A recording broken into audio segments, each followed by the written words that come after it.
Assalamualaikum.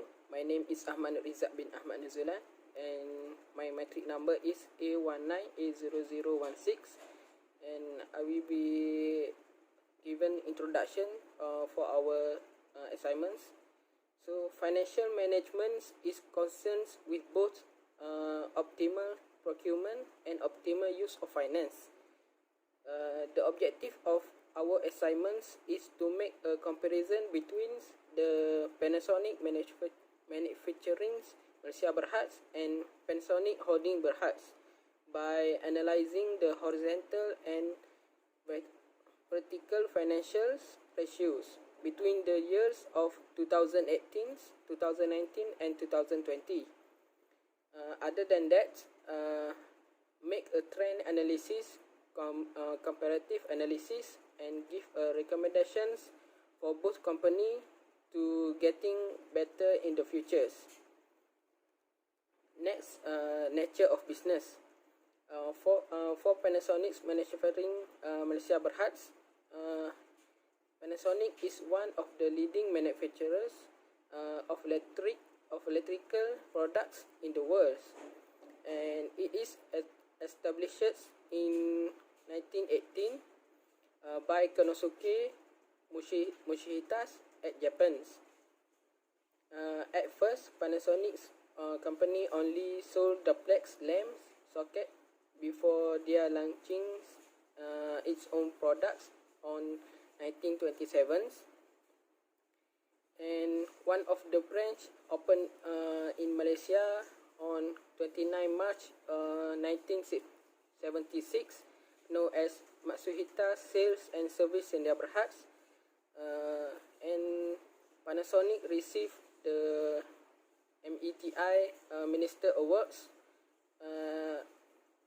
and the Director General for Technology Policy Coordinations and Industrials the Product Safety Awards at the 12 Best Contributors to Product Safety Awards. And for Panasonic Holding Berhad, Panasonic is one of the largest local electronic manufacturers in Malaysia. The founder of Panasonic's Holding Berhad is Datuk Chew Weng Hat, and Panasonic started in the business in 1965 at Penang.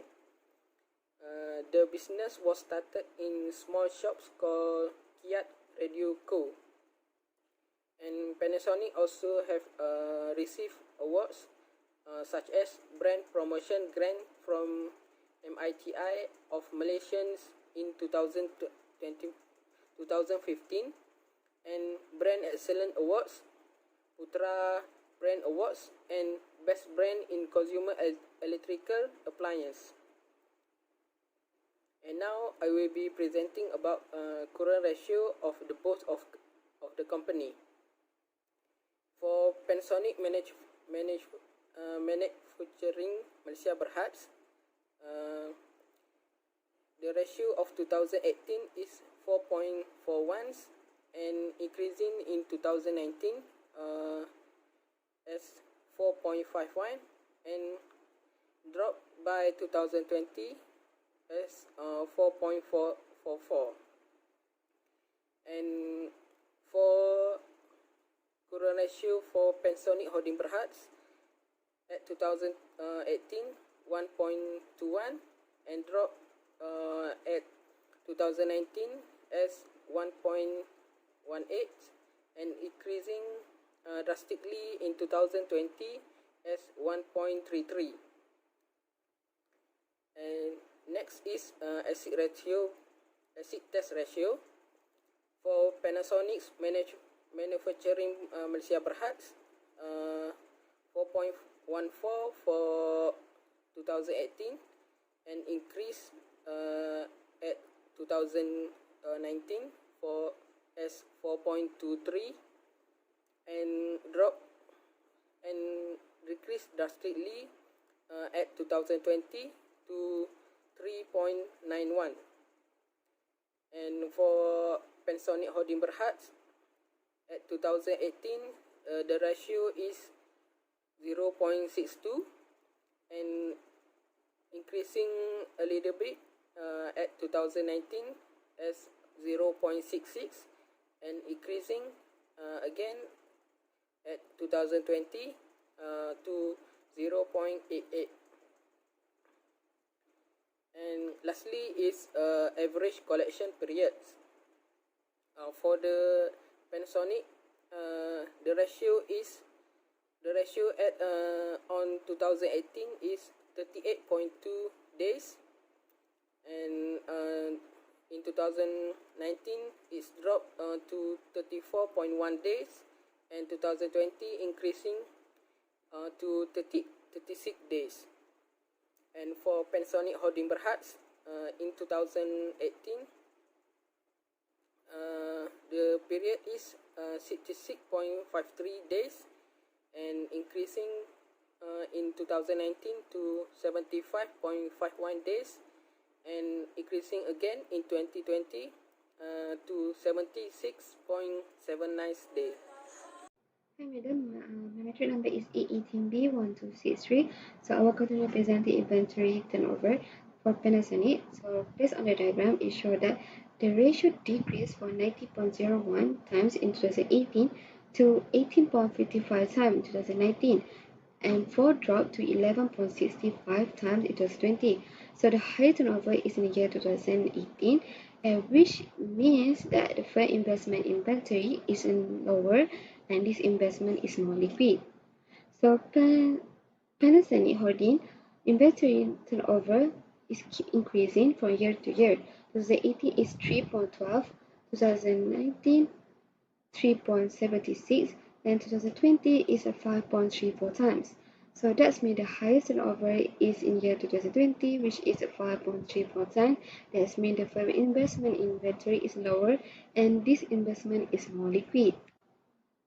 Continuing to horizontal analysis of capital structure ratio for debt ratio for Panasonic, the debt ratio was 16.98% in 2018, 70.12% in 2019, and 60.06% in 2020. So the graph shows that the debt ratio grew a little bit from 2018 and 2019 and decreased from 2019 to 2020. So for Panasonic, the debt ratio in the year 2018 is a 58.43%, 2019 for 58.10, 2020 is 54.10. So that means the debt ratio is keep decreasing. So it implying the financial risk is keep lesser in the year company for 3 years. For terms interest ratio for Panasonic, the graph indicates that the ratio decreased from 2018 to 2019 and increased back to 2020, which is 8.39 times, 5.45 times, 30.69 times, and it could cover charge per tax earning. For Panasonic, the term interest ratio had rapidly decreased from 2018 to 2019, which is 1 times to 0.41 times. But on 2020, there's an increasing to 0.73 times.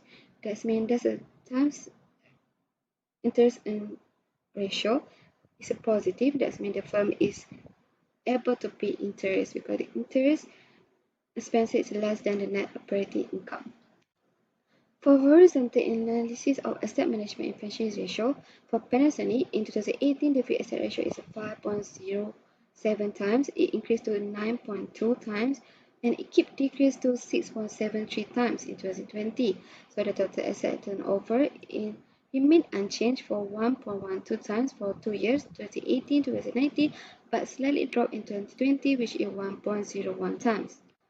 For Panasonic, in 2020, the fixed asset ratio is 3.06 times. It decreased to 2.86 times and keep decreased to 2.23. But the total asset turnover of Panasonic remained unchanged for 2 years. Is 2018 and 2019 for 1.18 and slightly dropped on 2020, which is a 1.08.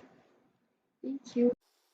Hi and Assalamualaikum. My name is Wanu Syamiza binti Mazahan, number metric A18B1266. Today I will explain about the horizontal analysis of profitability for Panasonic Manufacturing Malaysia Berhad. The first is gross profit margin. The increase of gross profit margin has represented the ability of company to control its expenses to generate profit was increased. And the second is operating profit margin. For the chart, we can see that the profit that generate from sale after subtract the cost of goods sold and operating expenses of Panasonic Manufacturing Malaysia Berhad is become higher from 2018 to 2020. The third is net profit margin. For the chart, we can see that in 2020 was rise to 12.51% and it showed the improvement of company to generate more sales with lower expenses in 2020. The fourth is operating return on asset. For the chart, we can see that the company utilized its investment in asset and control the cost efficiently among these 3 years.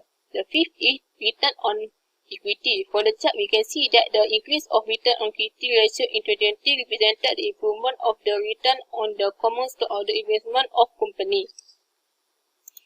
And for the horizontal analysis of profitability for Panasonic Holding Berhad, the first is gross profit margin. From the chart, we can see that the decline of gross profit margin has represented the ability of company to control its expenses to generate profit was dropped. The second is operating profit margin. From the chart, it is shown that Panasonic Holding Berhad has a greater growth from 2020 after subtract the cost of goods sold and operating expenses. The third is net profit margin. From the chart, it shows that the company is able to generate more sales with the lower expenses. And the fourth is operating return on asset. From the chart, it is stated that Panasonic Holding Berhad has utilized the investment in asset and control the cost efficiently in 2020. The fifth is return on equity. From the chart, we can see that in 2020, that stated improvement of return on the common stockholder investment of Panasonic Holding Berhad. That's all for me. Hi, my name is Andrea Tansha, daughter of Francis. My matric number is A19A0056. So I will explain about 5 first ratio from vertical analysis. Based on the graph above, Panasonic Manufacturing Malaysia Berhad in 2018 shows from 4.41 times to 4.51 times in 2019, while fall to 4.44 times in 2020. For Panasonic Holding Berhad, the record shows decrease from 1.21 times in 2000. Next is acid test ratio. In 2018, the acid test ratio for Panasonic Manufacturing Malaysia Berhad is 4.14 times and increased to 4.23, while 2020 dropped to 3.91 times. For Panasonic Holding Berhad was decreased in 2018, which is 0.62, and then 2019 is 0.66. In 2018, the account receivable turnover ratio for Panasonic Manufacturing Berhad was recorded 9.54 times to 10.72 times in 2019, while decreased to 10.13 times in 2020. For Panasonic Holdings Berhad was show highest record, which is 11.05 times in 2018 and decreased to 4.83 times in 2019 and 4.7 times in 2020.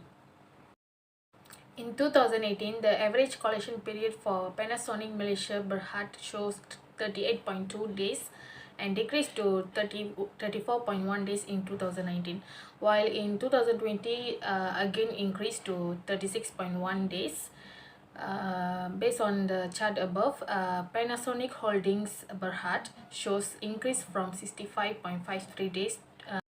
Next is about inventory turnover ratio, where from 2018 to 2020, the Panasonic Manufacturing Malaysia Berhad was declined, which is in 2018 is 19.01 times, 18.55 times in 2019 and 11.65 times in 2020.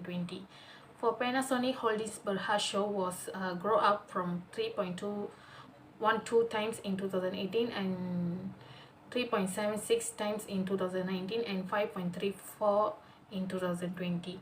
That's all for me. Thank you. Assalamualaikum. My name is Siti Nur Aisha binti Rosli. Matric number is A18B1262. So I will continue for vertically. For debt ratio, this graph shows difference between Panasonic and Pensonic. The graph for Panasonic in 2018 is 60.98% increased to 70.12% in 2019, while in 2020 decreased to 60.06% for Panasonic, also become decreased from 2018 until 2020. To conclude this graph, Panasonic has better financial performance compared to Panasonic. Next, for times interest earned, the graph shows for Panasonic in 2018 is 8.39, in 2019 5.5, while in 2020 increased to 30.69. This different for Panasonic in 2020, they increased until 0.73. For this, can conclude that Panasonic may has the ability to pay the interest, while Panasonic have to improve their financial performance because it shows drop for both years continuously. Next, for our fixed asset turnover ratio. For Panasonic in 2018, 5.07, increase in 2019, 9.2, while decrease in 2020, 6.73. For Panasonic, the graph shows decrease between 2019 until 2020 for 2.23. This can conclude that the higher the ratio, the more beneficiary for the companies. Next, which is for asset turnover ratio. The graph shows the higher between these two companies in 2018 and 2019, which is 1.18 for Panasonic Holding Berhad. For this graph, can conclude that Panasonic using their assets more efficiently to generate sales, which leads to a higher return on the firm investment in assets. Lastly, for gross profit margin ratio, the graph shows higher in 2020 for Panasonic 21.39%. This graph shows that Panasonic Manufacturing Malaysia Berhad report has a better performance compared to Panasonic Holding Berhad. Next, on the vertical analysis on operating profit margin ratio, based on the bar chart given, operating profit margin ratio for Panasonic Malaysia Berhad is 13.9%, while for Panasonic Holding Berhad showed decrease, which is 1.3%. In the year 2019, Panasonic Manufacturing recorded 11.64% and 0.56% for Panasonic Holding. In the year 2020, Panasonic Manufacturing slightly grew up to 12.98%, while Panasonic Holding not reach a minimum profit margin, which is 1.11%. Panasonic Manufacturing Malaysia Berhad slightly declined and grew up again, and Panasonic Holding Berhad have to improve more better on controlling. Then we go to net profit margin ratio. According to the bar chart, on the year 2018, Panasonic Malaysia Berhad is 11%, while Panasonic Holding Berhad show 1.02%. In the year 2019, Panasonic Malaysia Berhad reported a decreased net profit margin, which is 9.3%, while Panasonic Holding Berhad is 0.2%. In the year 2020, both companies is decreased, which is Panasonic Malaysia Berhad get 12.51%, and Panasonic Holding Berhad is 1.08%. Panasonic Manufacturing Malaysia Berhad has shown a good net profit margin, while Panasonic Holding Berhad still a lower net profit margin because of the company form. Next, we go to operating return on asset ratio. In the year 2018, Panasonic Malaysia Berhad recorded the highest operating return on asset, which is 15%, and for Panasonic Holding Berhad is 1.5%. Panasonic Malaysia Berhad look a decrease, which is 30%, while Panasonic Holding Berhad also dropped to 0.65% on the year 2019. So in the year 2020, it is slightly increased to 13.5% for Panasonic Panasonic Manufacturing Malaysia, while Panasonic Holding Berhad is 2.81%. We show that Panasonic Manufacturing Malaysia Berhad company has better financial performance. In other words, the record for Panasonic Holding Berhad is a not good position. So, return on equity ratio from the bar chart given, the return ratio on the equity ratio show Panasonic Malaysia Berhad, which is 14.9%, while Panasonic Holding Berhad show highest is 2.91%. In the year 2019, Panasonic Malaysia Berhad has dropped to 12.64%, where Panasonic Holding Berhad declined to 0.68%. In the year 2020, Panasonic slightly higher is 15.07%, and Panasonic Holding Berhad is 2.56%. We show that Panasonic Manufacturing Malaysia Berhad company has a good performance in terms of financial and equity. Then we go to recommendation. Organization effectively relate to the efficiency of a company. The key of organization effective is using the right tool and strategy to accomplish a specific goal. At the first, we are looking for human resource. Human resource in any company play a key role in the organization effectiveness of a company. Second, remember to the customer, find out what the customer want from the company of the service. They consider to be the most valuable for their needs and goals. Next, work on the quality and speed. A company must determine an appropriate level of quality for the product or service provided. Last but not least, be creative. A company or organization can only succeed if it pay attention to why and market dynamics. So, in a conclusion, in a nutshell, financial statements are important because it contains significant information about a company financial health. Moreover, analyzing the financial statement for the Panasonic and Panasonic company that discuss on how financial statements differ in industry, how different measurement convention affect presentation and conducting financial ratio. Analyzing the previous financial ratio is important for organizations to understand their financial position. That's all from us. Thank you.